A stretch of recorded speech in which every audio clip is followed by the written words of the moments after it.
जय हिंद साथियों, आप लोग कैसे हैं। उम्मीद करता हूं कि आप लोग बहुत ही बढ़िया होंगे। आज के इस वीडियो में हम लोग क्लास 12th के बायोलॉजी के चैप्टर नंबर 14 जिसका नाम है पारिस्थितिकी तंत्र। क्या था पारिस्थितिकी तंत्र, इसका आज हम लोग कंप्लीट ऑब्जेक्टिव याद करेंगे। ओके, तो जो भी 2026 में पूछे जाने वाले की संभावना है ऑब्जेक्टिव का, उसको आज हम लोग कंप्लीट इस वीडियो में याद करने वाले चैप्टर नंबर 14 के।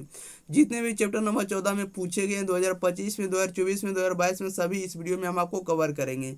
तो आपका काम सिंपल सा रहेगा कि अगर आप लोग एक बार वीडियो को दोस्तों के पास शेयर नहीं किए तो शेयर कर देंगे, लिंक वगैरह स्टेटस में जरूर लगाते रहिए। ओके, और चैनल को सब्सक्राइब जरूर कर लेंगे। अब वीडियो अगर आप लोग को पसंद लगता है तो वीडियो को लाइक करेंगे और कमेंट बॉक्स में बताएंगे कि इस चैप्टर के कितने क्वेश्चन आप लोगों के सही होते हैं। ओके, आप लोग जरूर बताइएगा। टोटल अगर जितना भी क्वेश्चन होगा उसका आप लोग जरूर बताना है कि कितना आपको आउट ऑफ, जैसे इस चैप्टर में आपको 47 क्वेश्चन है तो 47 में आपको कितना सही होता है ये आपको जरूर कमेंट बॉक्स में जरूर आप लोग को पिन करना है। चलिए तो हम लोग स्टार्ट करते हैं, ज़्यादा विलम्ब ना करेंगे। क्वेश्चन नंबर 1 में कह रहा है कि निम्नलिखित में से कौन है जो पारिस्थितिक तंत्र के जैविक घटक है। बताइएगा निम्नलिखित में कौन है जो पारिस्थितिक तंत्र के जैविक घटक है। तो जैविक घटक में कौन आएगा, तो उत्पादक आएगा। राइट आंसर डी हो जाएगा। 2 में कह रहा है निम्न में कौन सा तत्व क्लोरोफिल के पारफीरिन वलय के मध्य में होता है। बताइएगा निम्नलिखित में से कौन सा तत्व क्लोरोफिल के पारफीरिन के वलय के मध्य में होता है। कौन होता है, तो मैग्नीशियम होता है। राइट आंसर ऑप्शन नंबर इसका डी सही जवाब हो जाएगा। अगले क्वेश्चन लेते हैं। क्वेश्चन नंबर देखिएगा 3rd नंबर की ओर। क्वेश्चन नंबर 3rd में कह रहा है निम्नलिखित में किस पौधे में फॉस्फाइनॉल पाइरूवेट CO2 का संग्राहक होता है। बताइएगा ये किस में होता है, तो C4 में होगा। राइट आंसर ऑप्शन नंबर इसका बी सही जवाब हो जाएगा। 4 नंबर में कह रहा है निम्नलिखित में कौन पारिस्थितिक तंत्र में एक से अधिक पोषण स्तर पर रह सकता है। बताइएगा निम्नलिखित में से कौन पारिस्थितिक तंत्र में एक से अधिक पोषण स्तर पर रह सकता है। कौन रह सकता है, तो राइट आंसर इसका जो हो जाएगा आपको सी हो जाएगा, मछली रह सकता है। ओके, क्वेश्चन नंबर 5 में करा निम्नलिखित में से द्वितीय अनुक्रमण कहाँ होता है। निम्नलिखित में द्वितीय अनुक्रमण कहाँ होता है, तो अनावृत चट्टानों पर होगा। राइट आंसर ऑप्शन नंबर इसका सी सही जवाब हो जाएगा। नेक्स्ट क्वेश्चन लेते हैं। क्वेश्चन नंबर देखिएगा 6 नंबर की ओर। 6 नंबर में कह रहा है कि निम्नलिखित में किसके द्वारा सर्वाधिक सौर ऊर्जा अवशोषण होता है। निम्नलिखित में किसके द्वारा सर्वाधिक सौर ऊर्जा अवशोषण होता है, तो ये किस में होता है, तो शैवाल लगाकर होगा। राइट आंसर ऑप्शन नंबर इसका डी सही जवाब हो जाएगा। नेक्स्ट क्वेश्चन लेते हैं। क्वेश्चन नंबर देखिएगा आप लोग 7 नंबर की ओर। क्वेश्चन नंबर 7 नंबर में ध्यान देंगे प्यारे साथियों। क्वेश्चन नंबर 7 नंबर में करा है कि निम्नलिखित में से कौन अपघटक है। बताइएगा निम्नलिखित में से कौन अपघटक है। तब घटक का उदाहरण आपको कवक और जीवाणु हुआ। क्या होगा, कवक और जीवाणु। राइट आंसर सी सही जवाब हो जाएगा। 8 में कह रहा है कि जल विलेय अकार्बनिक पोषक पदार्थों का मृदा के पोषक तत्वों में प्रवेश क्या कहलाता है। तो right answer option number B हो जाएगा, निक्षालन कहलाएगा। क्या कहलाएगा, निक्षालन। नेक्स्ट क्वेश्चन लेते हैं। क्वेश्चन नंबर देखिएगा 9 नंबर की ओर। क्वेश्चन नंबर 9 भी आसान प्रश्न पूछा गया है।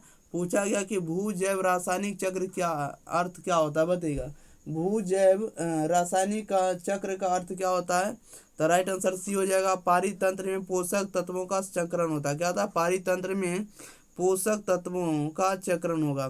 क्वेश्चन नंबर 10 में करा निम्नलिखित में कौन अकार्बनिक पदार्थों का उपयोग करता है। बताइएगा निम्नलिखित में से कौन अकार्बनिक पदार्थों का उपयोग करता है, तो स्वपोषी करेगा। Right answer option number A सही जवाब हो जाएगा। नेक्स्ट क्वेश्चन लेते हैं। क्वेश्चन नंबर देखिएगा 11 नंबर में।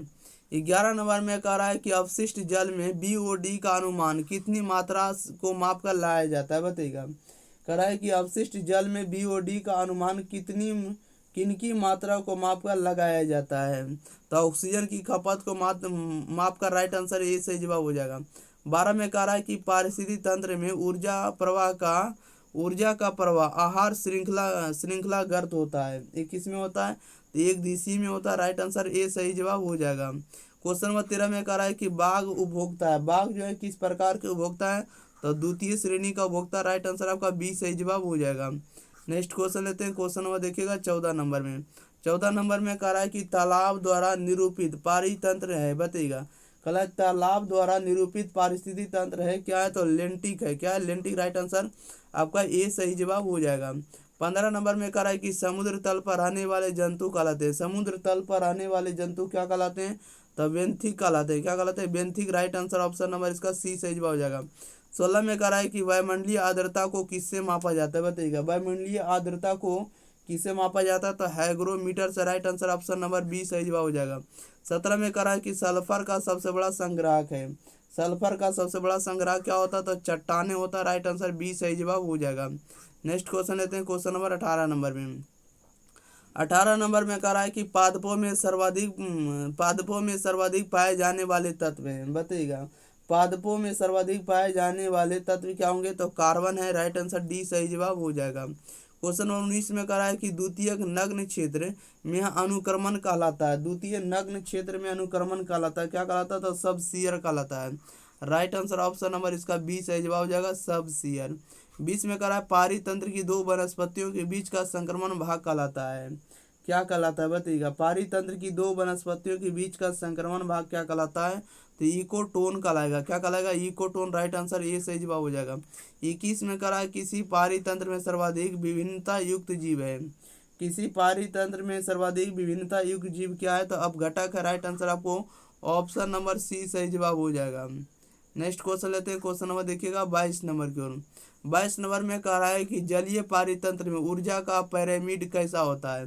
जलीय पारितंत्र में ऊर्जा का पिरामिड कैसा होता है, तो हमेशा सीधा होता है। Right answer option number A सही जवाब हो जाएगा। नेक्स्ट क्वेश्चन लेते हैं, क्वेश्चन नंबर देखिएगा आप लोग 23 नंबर की ओर। चलिए ध्यान दिएगा प्यारे साथियों, 23 नंबर में क्या कह रहा है। जैसा कि 23 नंबर में देखने का रहा है कि एक पोषक स्तर से दूसरे पोषक स्तर पर हस्तांतरित ऊर्जा होगा, कितना होगा, तो 10% होगा। Right answer option number B सही जवाब हो जाएगा, 10%। क्वेश्चन नंबर 24 में कह रहा है कि एक पारिस्थितिकी तंत्र में हरे पौधे होते हैं। एक पारिस्थितिकी तंत्र में हरे पौधे क्या होते हैं, तो उत्पादक होते हैं। राइट आंसर ये सही जवाब हो जाएगा। 25 में कह रहा है कि नए प्रजातियों के निर्माण का मुख्य कारण है। नए प्रजातियों के निर्माण का मुख्य कारण क्या होगा, तो बी लग्न होगा। राइट आंसर आपका सी सही जवाब हो जाएगा। 36 में कह रहा है निम्न में से कौन आहार श्रृंखला सही है, बताइएगा। निम्न में से कौन आहार श्रृंखला जो है सही है, तो राइट आंसर आपका देखिएगा ये जो सही वाला आपको श्रृंखला होगा, राइट आंसर ऑप्शन नंबर इसका बी होगा। घास जो है, घास को खाने वाले बकरी है, बकरी को खाने वाले शेर है। तो कौन सा श्रृंखला सही है, तो बी सही जवाब हो जाएगा। अगला क्वेश्चन लेते हैं, क्वेश्चन नंबर 27 नंबर की ओर। 27 नंबर में कह रहा है कि पारिस्थितिक तंत्र शब्द के उपयोग का श्रेय दिया जाता है। पारिस्थितिक तंत्र शब्द के उपयोग का श्रेय किसे दिया जाता है, तो टॉन सेली को दिया था। राइट आंसर ऑप्शन नंबर इसका सी सही जवाब हो जाएगा। 28 में कह रहा है द्वितीयक उत्पादकता से संबंधित होगा। द्वितीयक उत्पादकता से संबंधित होगा शाकाहारी, किससे होगा, द्वितीयक उत्पादकता जो होगा संबंधित होगा, द्वितीयक वाला जो होगा, द्वितीयक वाला किससे संबंधित होगा, तो मांसाहारी से होगा। राइट आंसर आपका सी सही जवाब हो जाएगा। ओके, याद रखिएगा, प्रथम वाला पूछेगा तो शाकाहारी होगा, क्या होगा, शाकाहारी होगा। 29 में कह रहा है निम्न में कौन है जो कीटभक्षी पौधा है। निम्न में कौन है जो कीटभक्षी पौधा है, तो कीटभक्षी पौधा आपको बताना होगा। तो इसमें से कीटभक्षी पौधा आपको ड्रोसेरा है और नेपेंथीस है। कौन है, नेपेंथीस है, दोनों है। राइट आंसर सी हो जाएगा, ए और बी दोनों। अगले क्वेश्चन लेते हैं, क्वेश्चन नंबर देखिएगा 30 नंबर की ओर। 30 नंबर में क्या कह रहा है, 30 नंबर में कह रहा है कि पारिस्थितिक शब्द किसके द्वारा दिया गया। पारिस्थितिकी शब्द किसके द्वारा दिया गया, तो रेटर के द्वारा। राइट आंसर आपका बी सही जवाब हो जाएगा। 31 में कह रहा है पादप वृद्धि के लिए सबसे अच्छी मृदा है। पादप वृद्धि के लिए सबसे अच्छी मृदा क्या होगा, तो दोमट होगा। राइट आंसर डी सही जवाब हो जाएगा। 32 में कह रहा है कि मृदा के कण किस लक्षण को निर्धारित करते हैं। मृदा के कण किस लक्षण को निर्धारित करते हैं, तो संगठन को करते हैं। राइट आंसर ये सही जवाब हो जाएगा। 33 में कह रहा है कि जल निमग्न पौधे में जल का विनिमय किसके द्वारा होता है, बताइएगा।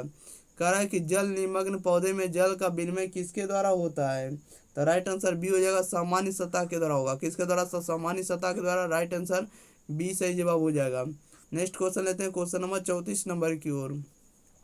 34 नंबर में कह रहा है कि जल निमग्न जड़ युक्त जलोद्भिद होंगे, तो बताइएगा। कह रहा है कि जल निमग्न जड़ युक्त जलोद्भिद होंगे, कौन होगा, तो राइट आंसर ऑप्शन नंबर इसका डी हो जाएगा, बेलिस नेरिया होगा। क्या होगा, बेलिस नेरिया। 35 में कह रहा है कि जल धारण क्षमता इनमें से किसका गुण है। जल धारण क्षमता इनमें से किसका गुण होगा, तो मृदा का होगा। राइट आंसर आपका ये सही जवाब हो जाएगा। 36 नंबर में कह रहा है जीरो फाइट रखते हैं। जीरो फाइट जो है रखते हैं, तो जीरो फाइट रखते हैं, गहरी जड़ें रखते हैं, छिपे हुए रंध्र रहते हैं, छिपे उसमें रंध्र रहते हैं, मोटी क्यूटिकल होंगे। क्या होंगे, मोटी क्यूटिकल दोनों सभी होंगे। राइट आंसर आपका डी हो जाएगा, उपरोक्त सभी। क्वेश्चन नंबर 37 में करा है कि खाद्य श्रृंखला के दौरान अधिकतम ऊर्जा संचित होती है। खाद्य श्रृंखला के दौरान अधिकतम ऊर्जा संचित होती है तो उत्पादक में राइट आंसर आपका ये सही जवाब हो जाएगा। नेक्स्ट क्वेश्चन लेते हैं। क्वेश्चन नंबर देखिएगा 38 नंबर की ओर। 38 नंबर में ध्यान दिएगा प्यारे साथियों। 38 में कह रहा है कि पारिस्थितिक पिरामिड सर्वप्रथम किसने प्रतिपादित किया, बताइएगा। कह रहा है कि पारिस्थितिकी पिरामिड सर्वप्रथम किसने प्रस्तावित किए हैं, तो राइट आंसर आपका ये हो जाएगा चार्ल्स एल्टन ने। किसने किया था, चार्ल्स एल्टन ने। 39 में कह रहा है कि जल धारण क्षमता अधिकतम किस में होती है, जल धारण क्षमता अधिकतम किस में होती है, तो कले में होगी। राइट आंसर आपका ये सही जवाब हो जाएगा। 40 नंबर में कह रहा है कि फास्फोरस चक्र में अपक्षरण द्वारा उत्पन्न फॉस्फेट सर्वप्रथम उपलब्ध होती है। फास्फोरस चक्र में अपक्षरण द्वारा उत्पन्न फॉस्फेट सर्वप्रथम उपलब्ध होती है, किसमें होती है, तो उत्पादकों को होती है। राइट आंसर आपका ये सही जवाब हो जाएगा। नेक्स्ट क्वेश्चन लेते हैं। क्वेश्चन नंबर देखिएगा 41 नंबर की ओर।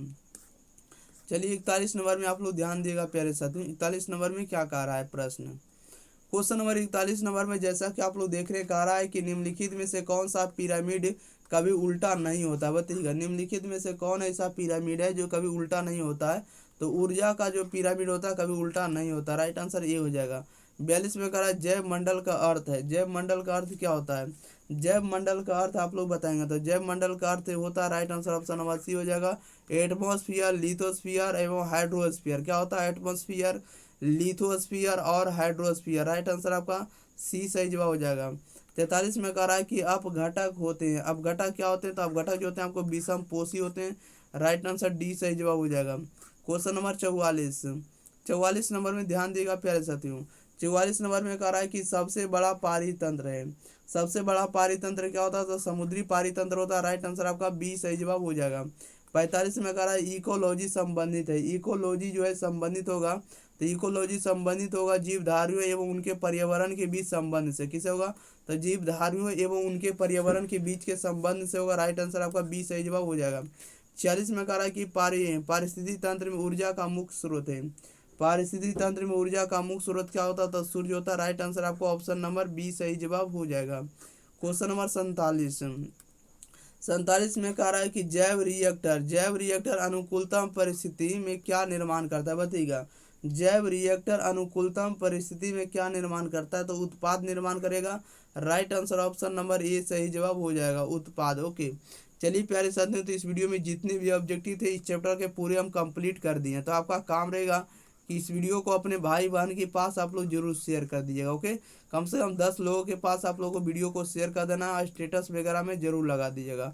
और चैनल को सब्सक्राइब नहीं किया तो सब्सक्राइब कर दीजिए। वीडियो को लाइक नहीं किए तो वीडियो को लाइक करिए और कमेंट बॉक्स में जरूर बताइए कि आप लोगों का कितना सही हुआ और रमेश सर का कंटेंट कैसा लगता है और किस विषय पर आप लोगों को वीडियो चाहिए। ओके, ये आप लोगों को जरूर कमेंट बॉक्स में जरूर बताना, आप लोगों को कमेंट करके। ओके, मिलते हैं हम लोग अगली वीडियो के साथ। तब तक के लिए आप लोग एग्जाम फ्री चैनल को सपोर्ट करिए, रमेश सर को सपोर्ट करिए, ताकि हम इसी पर बेस्ट कंटेंट प्रोवाइड करते रहें। Thank you for watching this video. धन्यवाद।